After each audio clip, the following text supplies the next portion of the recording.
Mini beasts are coming to life in the classroom. Little fly, such a clown, always walking upside down. Class 2 at Hotwells Primary School in Bristol are at the end of a unit focusing on mini beasts. They shout, hooray! Fly high. Across the weeks, Class 2 has been using bugs as a focus to their science and literacy studies. We're going to be shown 2 classes in which their teacher, Kerry Smith, uses drama to deliver elements of the renewed primary framework. Flutter, flutter, flutter, flutter, flutter, flutter. I think some teachers feel that drama can turn into a bit of a free-for-all and it can get very noisy and slightly chaotic. She's finding that drama is a tool that can help close the gap between what boys and girls can achieve. So in your mind you can just be thinking now what mini beast you'd like to be. The first activity was a mirror activity where the children needed to look very carefully at each other, and I explained to them that I didn't want to know who was the mirror and who was the mini beast. It meant they had to look carefully, move slowly.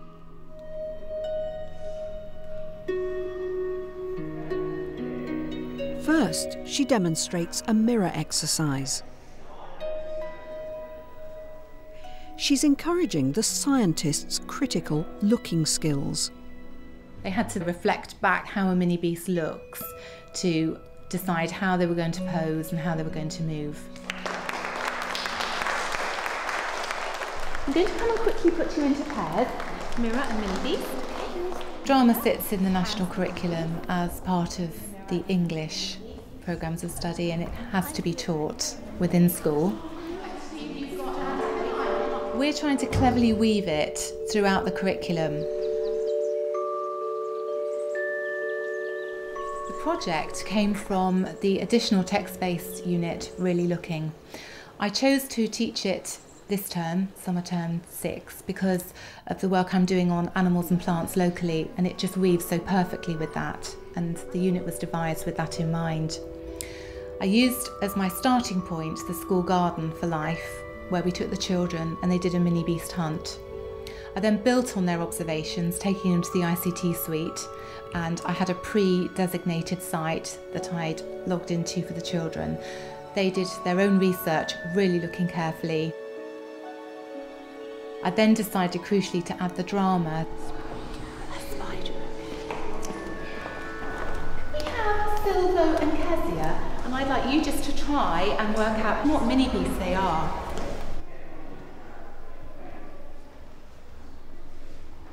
I was taken by surprise by Kezia. I can't work out what they might be. I was intrigued by the action.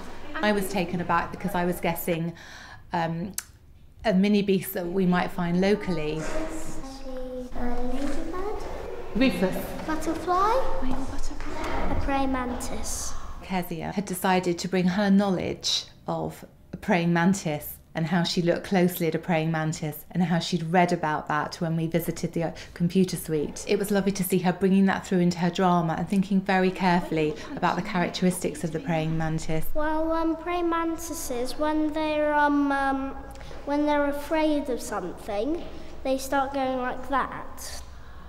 That's fantastic, because Kezia has thought so much about her mini beast. She's able to bring that knowledge to her drama, and she's thinking really carefully about how she moves. So I think she deserves a clap, and Silvo.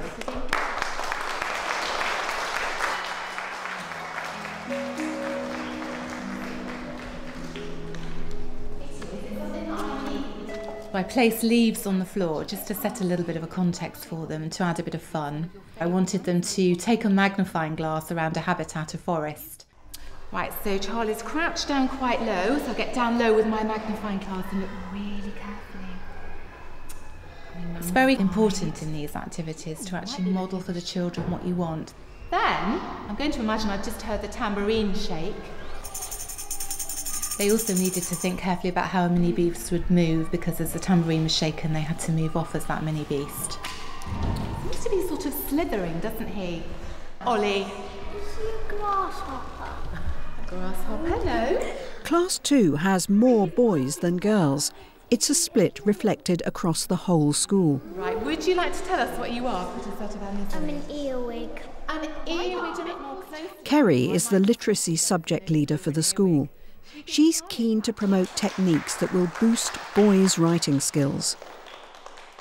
As a school, it has been an issue for us in our writing that boys' achievement is not quite as high as girls. And as we're a high attaining school and we really want to move our boys on, we've looked very carefully as a staff at techniques for improving boys' writing. And as literacy subject leader, I've introduced the teachers to various techniques to really bring out the interest of boys. And drama is one of those ways. I was very interested in the shape of this mini beast over here. So without rustling any leaves, could you all just sit really quietly and watch while Charlie really looks at Elliot? What insect might have strong legs? Silvo, what do you think he might have been? He might have been a beetle. Beetle? No.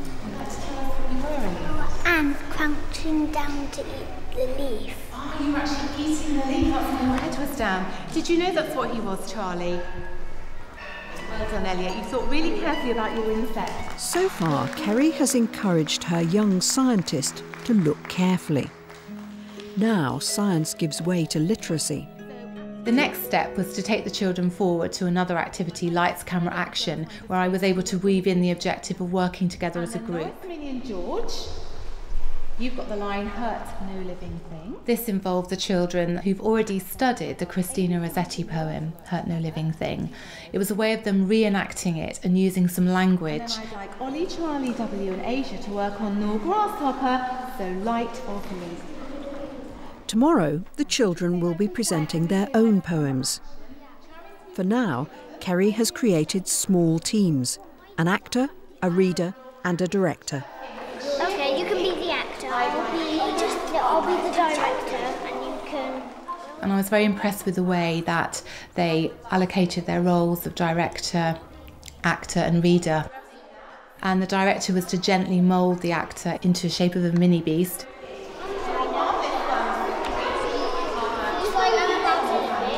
Grasshopper so light of leaf.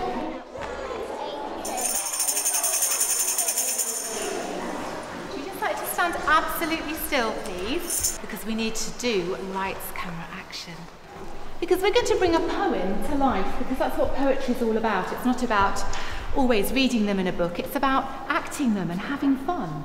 And the poem is Hurt no living thing. Careful observation begins to connect with words. Ladybird nor butterfly.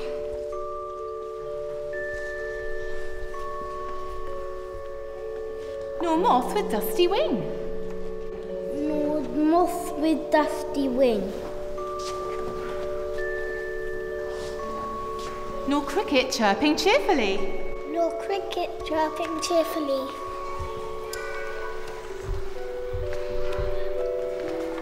Nor grasshopper so light of leap. Nor grasshopper so light of leap. Nor dancing gnat. Nor dancing gnat. Nor beetle fat. Nor beetle fat. Nor harmless worms that creep. Nor harmless worms that creep. It's been a full lesson, but Kerry still wants to do her Decision Alley. I did debate actually after doing the activity lights camera action whether the children might need a little pause or break, but they were still very focused, they were still really keen, and it was a key part of the lesson for me because it was where the language was going to be brought in. And with a lot of boys in my class, I find it really important that we have lots of talk for writing. That's where drama is so useful. One, you might go up together and ask somebody this side, weave across and ask somebody here. They were put in 2 rows to make an alleyway. One line of the alley was to persuade the spider that a pond was a good habitat. The other row had to persuade the spiders that wasn't a good habitat. The pond is a good place to live. No, because you might chop down a tree on you. Yes, because there are lots of shady spots under rocks.